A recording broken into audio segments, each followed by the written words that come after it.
Throughout history, swords have been more than weapons. They've been symbols of power, destiny, and divinity. Forged in blood and legend, carried by kings and heroes, these blades shaped the world not only through war, but through myth. Some were said to be blessed by gods, others cursed by the hands that wielded them. Today, we journey through the pages of history and legend to uncover the most extraordinary swords ever known, the ones that changed the course of history. Our story begins in the Bronze Age, when the sword itself was new. For the first time, humans could create weapons not just to kill, but to rule. The sword became an extension of power, a tool of kingship, justice, and divine right. And so, legends began to grow around the blades that seemed to possess a will of their own. The first sword we encounter lies deep in Celtic myth. Excalibur, the sword of King Arthur. Said to have been forged in the breath of dragons and pulled from stone by a true king, Excalibur was not merely a weapon, it was a test of destiny. Those unworthy could not touch it. Those chosen by fate could wield its unmatched power. In some tales, Excalibur was gifted by the Lady of the Lake, shimmering from beneath the water as a divine offering. Its light symbolized hope in the darkness, a promise that Britain's true king would one day return. But Excalibur is more than a story of one man. It reflects a deeper truth, humanity's eternal belief that power should belong only to the worthy. Across the seas, another blade carved its legend into the annals of history. Kusanagi no Tsurugi, the grass-cutting sword of Japan. This mythical weapon was discovered inside the body of an 8-headed serpent slain by the storm god Susanoo. It would later become one of the 3 imperial regalia of Japan, a symbol of divine authority linking the emperor to the gods themselves. The name Grasscutter comes from the tale of a warrior who, trapped in a burning field, used the sword to cut a path through the flames and escape. It's a story not of conquest, but of survival, of divine favor in the face of certain death. From Japan, we move to India, where the gods themselves were said to wield celestial blades. The khadga of Hindu mythology was a weapon of righteousness, wielded by deities and heroes to restore balance to the cosmos. Unlike mortal swords, the khadga was not forged by man. It manifested from divine energy, a symbol of wisdom cutting through ignorance. Texts describe it as shining brighter than 1,000 suns, an image so radiant that it blurred the line between weapon and enlightenment. But not all legendary swords were bound to divine will. Some were forged by human hands and drenched in human blood. The Joyeuse, the sword of Charlemagne, was said to glow with changing colors as it caught the sun. Chroniclers wrote that it contained the spear of destiny within its pommel, the same spear that pierced the side of Christ.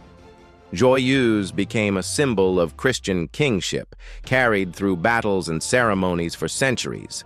Even today, a sword by that name lies preserved in the Louvre, said to be the very same, or perhaps a descendant of legend.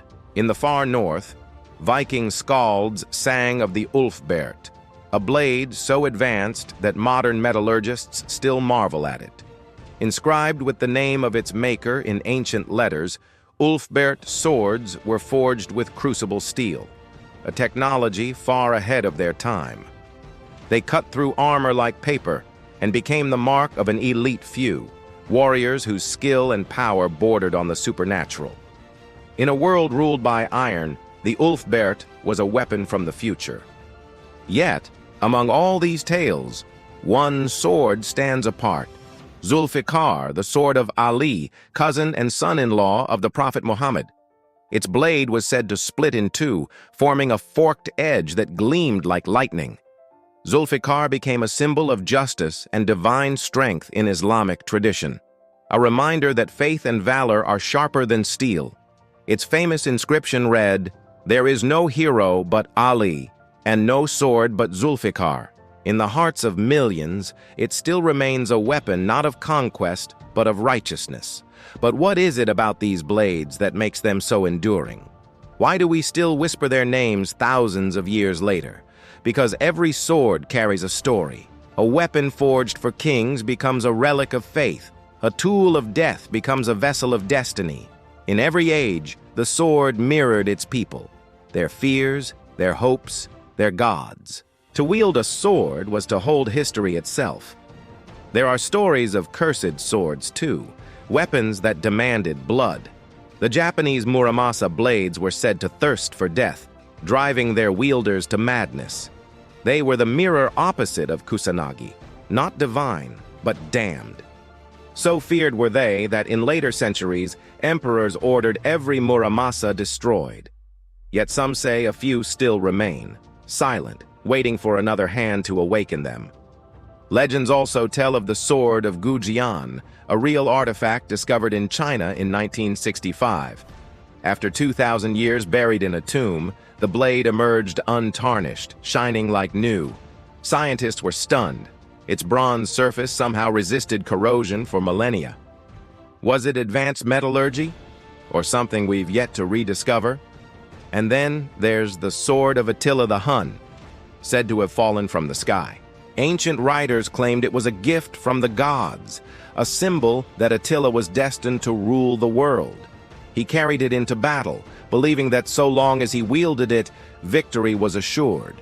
To his enemies, it was a weapon of terror. To his people, a divine sign.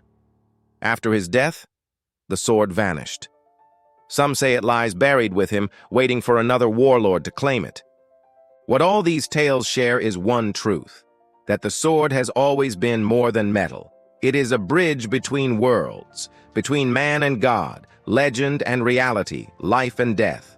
A sword can unite empires or end them. It can make a hero or a monster. Even in the modern world, where steel has given way to gunpowder, the image of the sword remains powerful. From ceremonial blades carried by soldiers to the fictional swords of our stories, it symbolizes something eternal.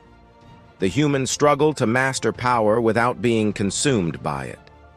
As long as stories are told, the sword will endure. Because every civilization that rose from the dust has left behind one, gleaming, buried, or broken, waiting for the next hand to lift it.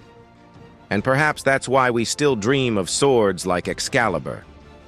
Because deep down, we still want to believe that power can be pure, and that the one who draws the sword does so not for conquest, but for purpose. History isn't just in the past, it's alive in the weapons, legends, and hands that shaped it. If you enjoyed this journey through the blades that forged our world, hit the like button, leave a comment with your favorite legendary sword, and subscribe, because more forgotten legends await in the next chapter of the past.